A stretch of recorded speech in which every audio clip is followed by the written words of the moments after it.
దేవుని పరిశుద్ధ నామమునకు మరి మహిమ కలుగునుగాక. మరి ఈ ఉదయకాల సమయంలో మరి మీ అందరికీ కృపాదీవెన గాస్పల్ మినిస్ట్రీస్ మరి మీకు స్వాగతం పలుకుతుంది. దేవుడు మరి తన యొక్క కృప ద్వారా మరి ప్రార్థన టీవీ ద్వారా మరి మీకు ఈ యొక్క వాక్య సందేశాలు అందించటకు దేవుడు చూపిన కృపను బట్టి దేవునికి మరి వందనాలు చెల్లిస్తున్నాను. అలాగే మరి మీ అందరికీ కూడా వందనాలు తెలియజేస్తున్నాను.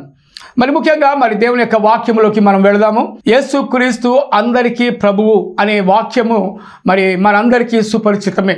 యేసుక్రీస్తు అందరికీ ప్రభువు, అలాగే అందరికీ దేవుడు అనే యొక్క వాక్యము మరి మనందరికీ తెలిసినదే. మరి ఎందుకు యేసుక్రీస్తు దేవుడుగా ఉన్నాడు, ఆయన ఎలాంటి వాడు, అసలు దేవుడు అంటే ఏంటి అనే విషయంలో మనం ఆలోచన చేసినట్లయితే, దేవుడు అనేవాడు మరి అందరినీ ప్రేమించువాడై ఉండాలి. దేవుడు అనేవాడు అందరినీ సమానంగా చూచేవాడై ఉండాలి. దేవుడు అనేవాడు అందరినీ ప్రేమించువాడై ఉండాలి. దేవుడు అనేవాడు అందరినీ క్షమించువాడై ఉండాలి. దేవుడు అనేవాడు అందరినీ మరి దగ్గరికి చేర్చుకునేవాడై ఉండాలి. ఇలాంటి గుణములు కలిగిన వాడు నిజమైన దేవుడిగా మనం పరిగణించవచ్చు. ఎందుకంటే దేవునికి కులము లేదు, దేవునికి మతము లేదు. మరి దేవుడు అనగా 3 అక్షరాలు ఇంగ్లీష్లో GOD, గాడ్ అని అంటారు. మరి ఆ గాడ్ అనే అర్థానికి డెఫినేషన్ ఏంటంటే, మరి G for generator, O for organizer, D for destroyer. మరి ఈ 3 గుణములు కలిగిన వాడు నిజమైన దేవుడు. మరి ఈ దేవుడు లోకాన్ని ఎందుకు ప్రేమిస్తున్నాడు అనే విషయంలో మనం ఆలోచన చేసినట్లయితే, మరి భక్తుడైన యోహాను రాసిన పత్రిక మరి 3వ అధ్యాయం 16వ వచనంలో ఒక మాట మనం చూసుకుందాం. ఏంటంటే, దేవుడు లోకమును ఎంతో ప్రేమించెను కాగా ఆయన తన అద్వితీయ కుమారునిగా పుట్టిన వాని యందు విశ్వాసముంచు ప్రతివాడును నశింపక నిత్య జీవము పొందునట్లు ఆయనను అనుగ్రహించెను. దేవుడు మరి ప్రేమిస్తున్నాడు, లోకాన్ని ప్రేమిస్తున్నాడు. లోకము అనగా మరి నీవు నేను మనమందరము కలిస్తేనే ఆ లోకము అంటాం. ఒక కవి అంటాడు, దేశం అంటే మట్టి కాదు, దేశం అంటే మనుషులు అని అంటారు. అలాగే మరి లోకం అంటే మట్టి కాదు, లోకం అంటే మనుషులు. ఆ మనుషులను దేవుడు తన స్వయ హస్తముల చేత మరి ఆయన నిర్మాణం చేశాడు.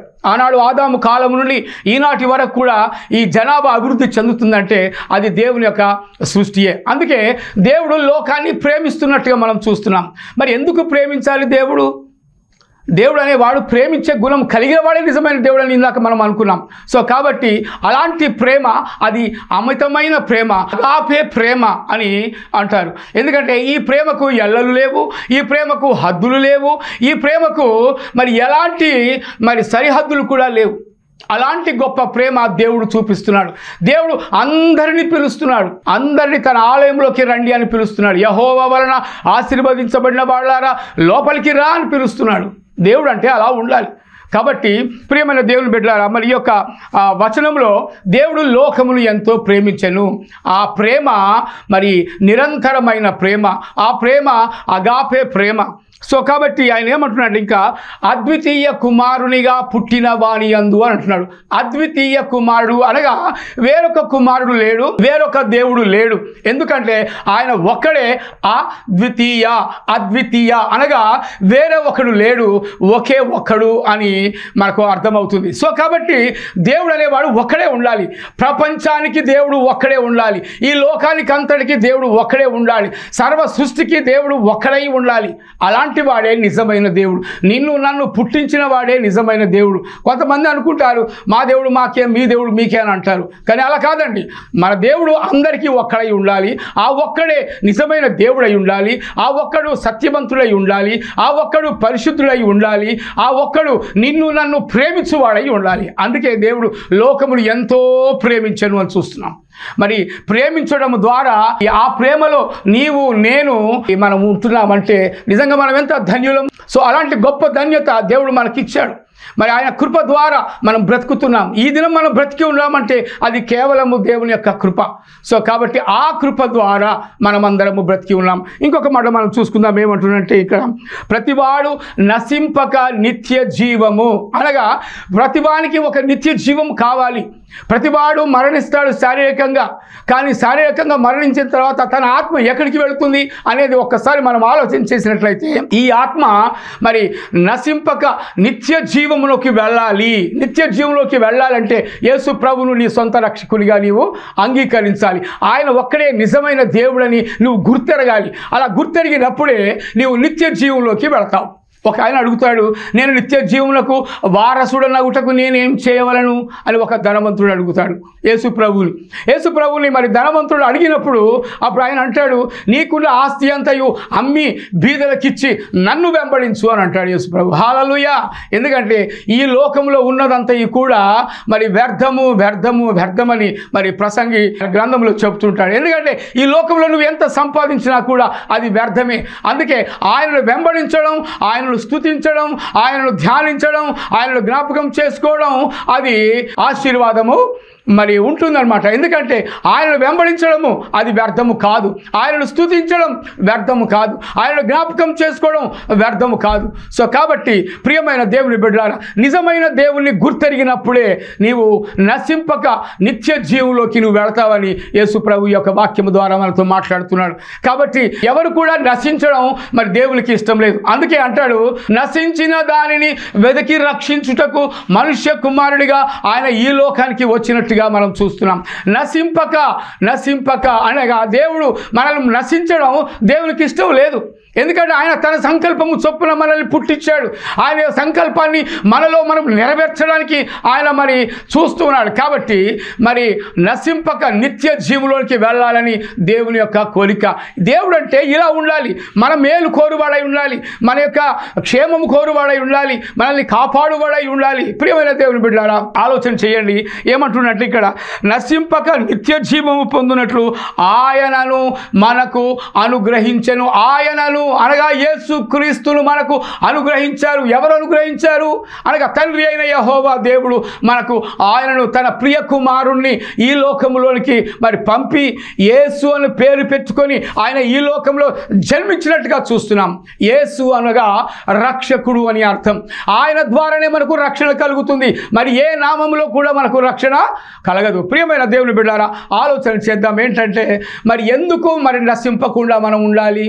ఎందుకు దేవునికి ఆ కోరిక అనగా, దేవుడు మనల్ని కూడా పరిశుద్ధులుగా ఉండవాలని ఆయన చూస్తున్నాడు. అందుకే ఆయన పరిశుద్ధుడు కనుక మీరును పరిశుద్ధులై ఉండుడి అని దేవుని వాక్యం సెలవిస్తుంది. ప్రియమైన దేవుని బిడ్డలారా, మరి మనం కూడా దేవుణ్ణి ప్రేమిస్తాం. దేవుణ్ణి మనము ఆయన ఆలోచనలకు అనుగుణంగా మనం నడుచుకుందాము. ఆయన మరి చెప్పిన రీతిగా మనము బ్రతుకుదాం. ఎందుకంటే ఆయన ద్వారా నీకు నాకు రక్షణ కలుగుతుంది. ఆయన ఈ లోకానికి వెలుగై ఉన్నాడు, మరి నీవు కూడా వెలుగై ఉండాలి. ఆయన ఈ లోకానికి మరి ఆయన రక్షకుడై ఉన్నాడు. మరి దేవుని ద్వారా మనము రక్షణ పొందిన వారమై ఉందాం. ఎందుకంటే యేసు ప్రభు నిన్ను నన్ను రక్షించడానికి ఈ లోకానికి వచ్చాడు. అందుకే మనము త్రోవ తప్పిపోతున్నాం, గొర్రెల వలె త్రోవ తప్పిపోతున్నాము. కానీ ఆ గొర్రెలను, నశించిన గొర్రెను వెతికి రక్షించుటకే ఆయన ఈ లోకానికి వచ్చినట్టుగా మనం చూస్తున్నాం. ప్రియమైన దేవుని బిడ్డారా, ఆలోచన చేద్దాం. ఏంటంటే దేవుడు అనేవాడు ప్రేమించువాడై ఉండాలని మనం ఇందాక అనుకున్నాం. ఎందుకంటే దేవుడు అనేవాడు అందరినీ సమానంగా చూచేవాడై ఉండాలి. దేవుడు అనేవాడు అందరినీ ఆహ్వానించేవాడై ఉండాలి. ఇలాంటి సమానత్వం కలిగిన దేవుడే నిజమైన దేవుడు. సర్వమును సృష్టించిన సృష్టికర్తే నిజమైన దేవుడు. ఆ దేవుడే ఒక్క దేవుడు, ఆ దేవుడే సత్యవంతుడు. యేసు ప్రభు అంటాడు, నేనే మార్గమును, నేనే సత్యమును, నేనే జీవమును, నా ద్వారా తప్ప ఎవరు కూడా తండ్రి యొద్దకు వెళ్ళరు అని అంటున్నాడు. తండ్రి అనగా యెహోవా దేవుడు, కుమారుడు అనగా యేసు క్రీస్తు. మరి తండ్రి నేను ఏకమై ఉన్నలాగున అని కూడా ఒక సందర్భంలో అంటుంటాడు. తండ్రి నేను ఏకమై ఉన్నాము, నేను మీ కొరకు ఆదరణకర్తను పంపుతున్నాను అంటున్నాడు. ఆ ఆదరణకర్త పరిశుద్ధాత్మ దేవుడిగా నిన్ను నన్ను మరి ఆయన తాకుతూ ఉన్నాడు. మరి ఆయన సంచరిస్తూ ఉన్నాడు.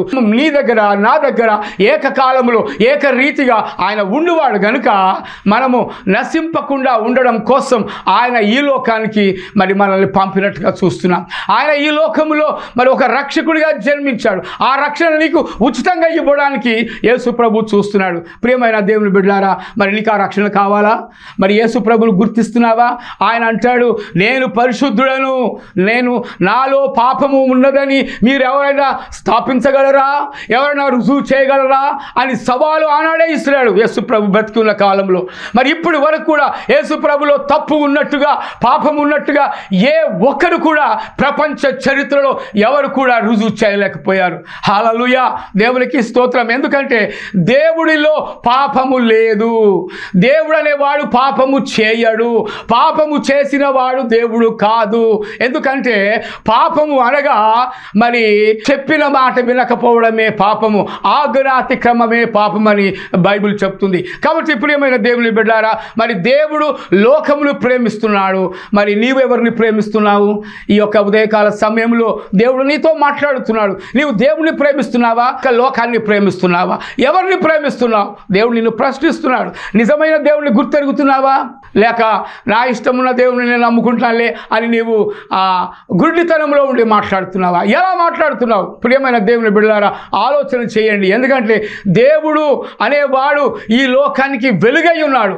ఆ వెలుగులో నీవు ఉన్నట్లయితే మరి ఆ దేవుని నువ్వు గుర్తెరగలుగుతావు. అందుకే ఇంకొక మాట అంటున్నాడు ఇక్కడ. ఏమంటున్నాడంటే, లోకమును మనము ప్రేమించినట్లయితే మరి లోకములో ఎన్నో ఉంటాయి. ఇక్కడ ఒక మాట మనం చూసుకుందాము. యోహాను రాసిన మొదటి పత్రిక మరి 2వ అధ్యాయము మరి ఇక్కడ 14వ వచనంలో మనం చూస్తున్నాము. చిన్నపిల్లలారా, మీరు తండ్రిని ఎరిగి ఉన్నారు కనుక మీకు వ్రాయిచున్నాను. తండ్రులారా, మీరు ఆది నుండి ఉన్నవారిని ఎరిగి ఉన్నారు కనుక మీకు వ్రాయిచున్నారు. యవనస్తులారా, మీరు బలవంతులు, దేవుని వాక్యము మీ అందు నిలుచుచున్నది. మీరు దుష్టుని జయించున్నారు కనుక మీకు వ్రాయిచున్నాను అంటున్నాడు. హల్లెలూయా, మీరు దుష్టుని జయించి ఉన్నారు అంటున్నాడు ఇక్కడ. దుష్టుని జయించిన వాడే మరి నిజమైన దేవుని బిడ్డ. ఎందుకంటే సాతాను యొక్క తలంపులు, దుష్ట తలంపులతో నిండుకొని ఉంటారు కొంతమంది. అలాంటి తలంపులతో ఉన్నవాడు మరి దేవుని బిడ్డ కాదు. ఎందుకంటే ఆయన ఏమంటున్నట్టే ఇక్కడ యవనస్తులకు చెప్తున్నాడు, పిల్లలకు చెప్తున్నాడు, మరి మీరు దుష్టుని జయించి ఉన్నారు, మీరు లోకమును జయించి ఉన్నారు అని చెప్తున్నాడు. మరి అలాంటి లోకమును మనం జయించు వారముగా ఉండాలి అంటే నీవు దేవుని ప్రేమించాలి, నిజమైన దేవుని నీవు గుర్తెరగాలి. ప్రియమైన దేవుని బిడ్డలారా, మరి ఆలోచన చేద్దాం. అందుకే అంటున్నాడు ఇక్కడ, యవనస్తులారా, మీరు బలవంతులు, దేవుని వాక్యము మీ యందు నిలుచుచున్నది. హల్లెలూయా, దేవుని వాక్యము మీలో నిలిచి ఉంటేనే కానీ మీరు దేవుని ఆత్మను పొందలేరు అని చెప్తున్నారు. దేవుని ఆత్మను పొంది ఉన్నట్లయితే నీకు దేవుని ఆలోచనలతో నిండుకొని ఉంటావు. దురాత్మతో నిండుకొని ఉన్నట్లయితే నీ దుష్ట తలంపులతో నీవు నిండుకొని ఉంటున్నావు. ఎలాంటి తలంపులతో నీవు ఉంటున్నావు? నాది నాకే, నీది నీకే అని అంటావా? ఇంకెంతకాలం అంటావా అలాగా? నా ఆలోచనలు నీ ఆలోచనలు, మరి నీది నీకే నాది నాకే అని అంటావా? ఎంతకాలం అంటావు? ప్రియమైన దేవుని బిడ్డలారా, ఆలోచన చేయండి. లోకము నిన్ను నాశనంలోకి నడుపుతుంది. దేవుడు నిన్ను నశింపక నిత్య జీవంలోకి నడపాలని మరి ఆయన ఆశిస్తున్నాడు. అలాంటి ఆశ కలిగి నీవు జీవించినట్లయితే మరి నీవు దేవుని యొక్క బిడ్డగా నువ్వు మారడానికి మరి ఆయన నిన్ను సిద్ధంగా చేస్తూ ఉంటున్నాడు. అలాంటి సిద్ధంగా నీవు ఉన్నావా? దేవుని బిడ్డగా మారడానికి నువ్వు సిద్ధంగా ఉన్నట్లయితే దేవుడు ఈ రోజే నీకు రక్షణ ఇస్తున్నాడు. అందుకే నశించిన దానిని వెదకి రక్షించుటకు ఆయన ఈ లోకానికి వచ్చినట్టుగా చూస్తున్నాం. అందుకే నీవు నశించడం దేవునికి ఇష్టం లేదు. ప్రియమైన బిడ్డలారా, దేవుని వాక్యం వింటున్న వారులారా, ఆన్లైన్ ద్వారా వింటున్నారా వారులారా, మరి మీరు మరి నశించడం దేవునికి ఏమాత్రం కూడా ఇష్టము లేదు. ఎందుకంటే దేవుడు నిన్ను ప్రేమిస్తున్నాడు కనుక నువ్వు నశించడం దేవునికి ఇష్టం లేదు. అందుకే ఇక్కడ అంటున్నాడు, దేవుని వాక్యము మీ యందు నిలుచుచున్నది అంటున్నాడు. దేవుని వాక్యము మీలో నిలుచున్నట్లయితే మీరు ఆత్మపూర్ణులు అవుతారు, మీరు పరిశుద్ధులుగా మారుతారు, మీరు దేవుని బిడ్డలుగా మీరు స్వీకరించబడతారు. అలాంటి మాటలు, అలాంటి దేవుని యొక్క ఆదరణ కలిగించే మాటలు మీలో ఉండాలి. అందుకే దేవుడు మిమ్మల్ని ప్రేమిస్తున్నాడు. ప్రియమైన దేవుని బిడ్డారా, మరి ఆలోచన చేయండి. ఇక్కడ సర్వలోకములకు శాంతికరమైన ఆయన ఉన్నాడు అని చెప్తున్నాడు. ఇంకా సర్వలోకములకు ఆయన శాంతికరంగా ఉన్నాడు, శాంతి దూతగా ఉంటున్నాడు. ఆయన నిన్ను నన్ను ప్రేమించువాడుగా ఉంటున్నాడు, శాంతి సమాధానాలు ఇచ్చువాడుగా ఆయన ఉంటున్నాడు. కనుక మరి దేవుని యందు శాంతి సమాధానము కలదని మరి దేవుని వాక్యం ద్వారా మనం తెలుసుకుంటున్నాం. ఒక ఆయన అంటాడంట, మరి నాకు శాంతి లేదు, సమాధానం దొరకట్లేదు, ఎక్కడైనా దొరుకుతుందేమోనని చెప్పి ఆయన బజార్లని వెతికాడు, డిమార్ట్లు వెతికాడు, ఆయా సూపర్ మార్కెట్లు వెతికాడు. ఎక్కడ వెతికినా కూడా ఆయనకు శాంతి అనేది దొరకటం లేదంట. అప్పుడు చివరికి ఆయన ఏమంటున్నాడంటే, సంతోషం ఎచట ఉందని, శాంతి సమాధానం ఎచట నాకు దొరికేనని, సంతోషం ఎచట ఉందని, శాంతి సమాధానం ఎచట నాకు దొరికేనని, జగమంతా తిరిగాను జనులందరిని అడిగాను, జగమంతా తిరిగాను జనులందరిని అడిగాను, చివరకది నీలోనే కనుగొన్నాను, చివరకది నీలోనే కనుగొన్నాను. ఎంత మంచి దేవుడవయ్యా యేసయ్యా, చింతలన్నీ తీరేనయ్యా నిన్ను చేరినానా, చింతలన్నీ తీరేనయ్యా నిన్ను చేరినా. హల్లెలూయా. దేవుని దగ్గర సంతోషము, శాంతి, సమాధానము దొరుకుతుంది. దేవుని సన్నిధిలో శాంతి సమాధానాలు దొరుకుతాయి. దేవుని సన్నిధిలో ఆనందం దొరుకుతుంది. దేవుని సన్నిధిలో ఆరోగ్యం దొరుకుతుంది. నీకు ఎక్కడ వెళ్ళినా కూడా నీకు శాంతి సమాధానం దొరకదు. ప్రియమైన దేవుని బిడ్డలారా, ఆలోచన చేయండి. ఆయన ఈ లోకానికి వెలుగై ఉన్నాడు. ఆ వెలుగు నీకు ఇవ్వడానికే, నిన్ను చీకటిలో నుంచి వెలుగులోనికి నడిపించడానికే ఆయన ఈ లోకానికి వచ్చినట్టుగా దేవుని వాక్యం సెలవిస్తుంది. అందుకే ఒక మాట, వేరే యొక్క శ్లోకాలు మనం చూస్తున్నాం, వేరే గ్రంథాలు ఏమంటున్నారంటే, అసతోమా సద్గమయ, తమసోమా జ్యోతిర్గమయ, మృత్యోర్మా అమృతంగమయ అని అన్నారు.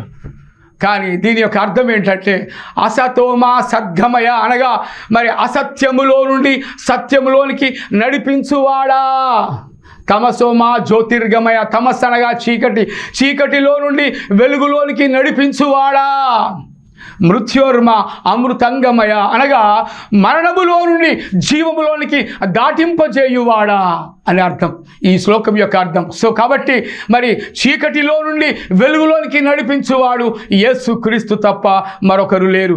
మరి మరణములో నుండి జీవములోనికి నడిపించువాడు యేసుక్రీస్తు తప్ప మరొకరు లేరు.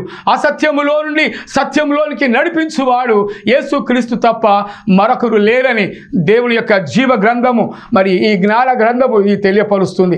ఎందుకంటే కొంతమంది అంటారు ఇది నల్లట్ట పుస్తకము అని అంటారు. ఈ నల్లట్ట పుస్తకములో చదివితే నీ మనసు తెల్లగా మారిపోతుంది. పావురము వలె నువ్వు మారిపోతావు, పావురము వలె కలంకరాల్లాగా నువ్వు మారిపోతావు. అందుకే దేవుని వాక్యము జీవవాక్యము, ఇది జ్ఞాన గ్రంథము. దీన్ని చదివిన వాడు నేను చెడిపోయాను అని చెప్పి చరిత్రలో ఎవరు చెప్పంగా కూడా మనం చూడలేదు. ప్రియమైన దేవుని బిడ్డారా, హల్లెలూయా. ఆలోచన చేయండి.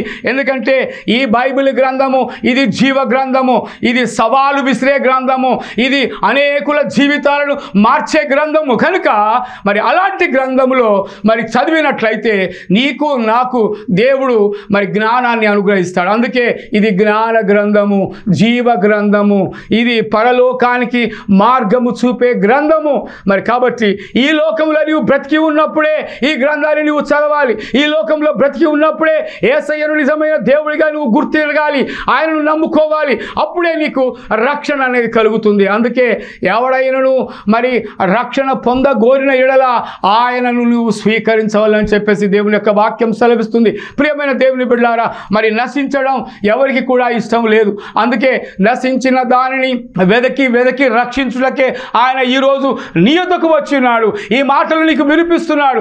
దేవుడు మరి మాట్లాడే దేవుడు, ఆయన సజీవుడైన దేవుడు, ఆయన జీవం కలిగిన దేవుడు, ఆయన నిన్ను నన్ను ప్రేమించే దేవుడు. కనుక మరి ఆ రక్షణలోకి నీవు రావాలని మరి దేవుడు ఈరోజు నిన్ను పిలుస్తున్నాడు, నీతో మాట్లాడుతున్నాడు. ప్రియమైన దేవుని బిడ్డలారా, ఆలోచించావా?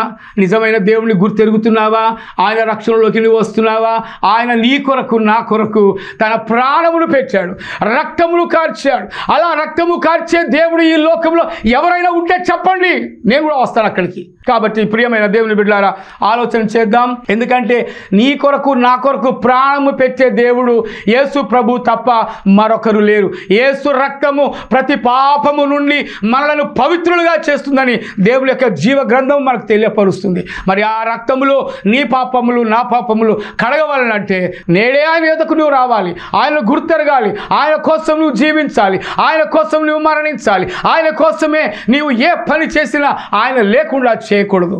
ఎందుకంటే నిన్ను ప్రేమిస్తున్నాడు, నిన్ను పిలుస్తున్నాడు, నిన్ను నిత్య జీవంలోనికి నడిపించడానికే ఆయన ఈ మాటలు నీకు వినిపిస్తున్నాడు. ప్రియమైన దేవుని బిడ్డలారా, ఆలోచన చేయండి. ఎందుకంటే మరి దేవుడు నిన్ను ప్రేమించే దేవుడు, నన్ను ప్రేమించే దేవుడు, మనల్ని అందరినీ ప్రేమించే దేవుడు గనుక ఆ ప్రేమలో మనమందరము మరి జీవిద్దాము. మంచిది, దేవునికి స్తోత్రం. మరి యేసు ప్రభు ఇంకొక మాట కూడా కీర్తనల గ్రంథములో మనం చూసినట్లయితే మరి 91వ కీర్తన మరి మొదటి 2 వచనాలు మనం చూసినట్లయితే, మహోన్నతుని చాటున నివసించువాడే సర్వశక్తి నీడను విశ్రమించువాడు అని అంటున్నాడు. ఎందుకంటే మరి కీర్తనకారుడైన మరి దావీదు మరి ఏమంటున్నాడంటే మహోన్నతుని చాటున నివసించాలి. ఆ మహోన్నతుడు ఎవరంటే యేసు ప్రభు తప్ప మరి మహోన్నతుడు మరి ఇంకొకరు లేరు. ఎందుకంటే ఆ మహోన్నతుడైన దేవుడు నిన్ను పిలుస్తున్నాడు, నీకు ఆశ్రయం ఇస్తున్నాడు, నీకు ఆయన మరి సేద తీర్చడానికి, నీకు విశ్రాంతినివ్వడానికి ఆయన నిన్ను పిలుస్తున్నాడు. ఆ మహోన్నతుని ఆశ్రమం క్రిందకి నడిపించినప్పుడు సర్వశక్తి నీడలో నీకు విశ్రమము మరి కలుగజేస్తున్నట్టుగా చూస్తున్నాం. ఆయనే నా ఆశ్రయము, ఆయనే నా కోట, ఆయనే నా కొండ, ఆయనే నా దేవుడని నీవు ఎప్పుడైతే నువ్వు నమ్ముతావో, నీ హృదయంలో ఎప్పుడైతే విశ్వసిస్తావో, అప్పుడే దేవుడు నీ హృదయంలోకి రావడానికి సిద్ధంగా ఉన్నాడు. మరి ఆయనను పిలుస్తున్నావా? ఆయనను ఆహ్వానిస్తున్నావా? ఆయన ప్రేమను గుర్తెరుగుతున్నావా? ఆయన రక్షణను పొందడానికి నీవు ఇష్టపడుతున్నావా? ఎప్పుడైతే నీవు ఆయన యొక్క ప్రేమను గుర్తెరుగుతావో అప్పుడే దేవుని యొక్క తలంపులు నీలోకి వచ్చేస్తాయి. నీతో దేవుడు మాట్లాడుతున్నాడు. ఆయన మాటను ఇంకా ఎంతకాలం నువ్వు పెడచెవిలో పెడతావు? ఎంతకాలం నువ్వు ఆయనకు దూరంగా ఉంటావు? ప్రియమైన దేవుని బిడ్డలారా, ఆలోచన చేద్దాం. నిన్ను నన్ను ప్రేమించువాడే నిజమైన దేవుడని గుర్తెరగాలి. నిన్ను నన్ను క్షమించువాడే నిజమైన దేవుడని నీవు గుర్తెరగాలి. ఎందుకంటే ఎంతోమంది ఉంటారు, ఎవరెవరో ఏమేమో ఉంటారు, కానీ అవన్నీ మనకు కావాలి. మనకు కావాల్సింది సత్య మార్గము మనకు కావాలి, సత్య దేవుడు మనకు కావాలి. ఎందుకంటే సత్యము నిన్ను స్వతంత్రులుగా చేస్తుంది. నీ బానిస సంఖ్యల నుంచి అది విడుదల కలుగజేస్తుంది, నీ పాపపు సంఖ్యల నుండి అది విడుదల కలుగజేస్తుంది. అందుకే సత్యము నిన్ను స్వతంత్రులుగా చేస్తుంది. హల్లెలూయా, దేవునికి స్తోత్రం. దేవుని నామానికి మరి మహిమ కలుగును గాక. ఆ సత్యవంతుడైన దేవుడే నిన్ను నన్ను పిలుస్తున్నాడు.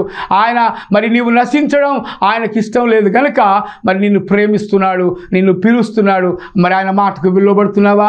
మాటలు విన్న మరి ప్రియమైన దేవుని బిడ్డలారా, ఒక్కసారి మీరు ఆలోచించండి. యేసు ప్రభువే నిజమైన దేవుడని ఇంతమంది ఎందుకు మరి లోకంలో చెబుతున్నారు అంటే ఆయన పరిశుద్ధుడు కనుక, ఆయన సత్యవంతుడు కనుక, ఆయన నిజమైన దేవుడు కనుక మరి చెప్పవలసి వస్తుంది. ఎందుకంటే చాలా మందికి తెలియదు. ఎందుకంటే తాను పట్టిన కుందేలకు 3 కాలాలు అంటారు కొంతమంది. అది కాదు మనకు కావాల్సింది. మనకు కావాల్సింది నిజమైనము సత్యమైన మార్గము మనకు కావాలి. సత్య మార్గంలో మనం నడవాలి. సత్యమే మనల్ని నడిపిస్తుంది, సత్యమే మనల్ని జయింపచేస్తుంది. ఆ సత్యవంతుడే యేసు ప్రభు. అందుకే నేనే మార్గం, నేనే సత్యం, నేనే జీవమని యేసు ప్రభు చెప్పాడు. ఇలాంటి మాటలు మరి ఎక్కడ మనకు కనపడవండి. అందుకే ఆలోచన చేయండి ప్రియమైన దేవుని బిడ్డలారా. యేసు ప్రభు నిజమైన దేవుడని ఎప్పుడైతే నీవు అంగీకరిస్తావో అప్పుడే నీకు రక్షణ అనేది, నీవు నమ్మితే నీ ఇంటి వారికి కూడా రక్షణ కలుగుతుంది. అలాంటి రక్షణలోకి రావాలంటే యేసు ప్రభువును నీ సొంత రక్షకునిగా నీవు అంగీకరించాలి. మరి ప్రార్థన చేసుకుందాం. దేవుడు మరి మీ అందరిని దీవించునుగాక.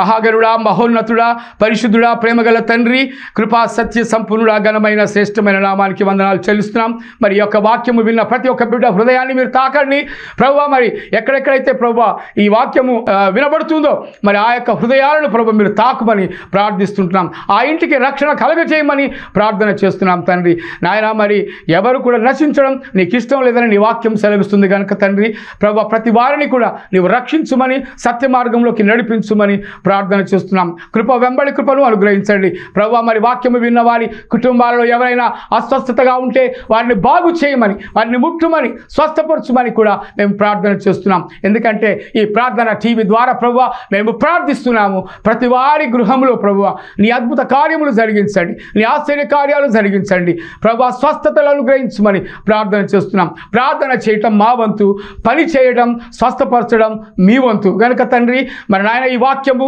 విత్తనాలు ఎక్కడెక్కడైతే విత్తబడుతున్నాయో అక్కడ మీరు మొలిపింప చేయమని, ఆశీర్వదించుమని, 20 అంతలు 60 అంతలు 100 అంతలుగా దాన్ని ఫలింప చేయమని మేము ప్రార్థన చేస్తున్నాం. మా ప్రార్థన ఆలకించి జవాబుదాయి చేయబడా నీకే స్తుతులు, స్తోత్రాలు, వందనాలు చెల్లిస్తూ యేసు క్రీస్తు అతి పరిశుద్ధ నామములో అడిగి ప్రార్థిస్తూ పొందుకొని ఉన్నాము తండ్రి. Amen, amen, amen. మంచిది, అందరికీ వందనాలు. మరి ఈ వాక్యము విన్న ప్రతి ఒక్క బిడ్డలను మరి దేవుడు దీవించి ఆశీర్వదించునుగాక. మరి కృపా దీవెన గాస్పల్ మినిస్ట్రీస్ మీ కొరకు మరి ఎల్లప్పుడూ ప్రార్థన చేస్తుంది. మా యొక్క ఫోన్ నంబర్ 8247470073. ఈ యొక్క ఫోన్కి మీరు ఫోన్ చేసినట్లయితే మీ ప్రార్థన అవసరతలను బట్టి మరి మేము ప్రార్థన చేస్తాము. ప్రార్థన బృందం వారు ఉన్నారు కృపా దీవెన గాస్పల్ మినిస్ట్రీస్లో. వారందరూ మీ కొరకు నిరంతరము ప్రార్థన చేస్తారు. దయచేసి మరి మీరు ప్రార్థన చేయగలరు, మీ విన్నపాలు మరి తెలపగలరు. దేవుడు మరి మీ అందరినీ దీవించునుగాక, ఆశీర్వదించునుగాక. Amen, amen, amen.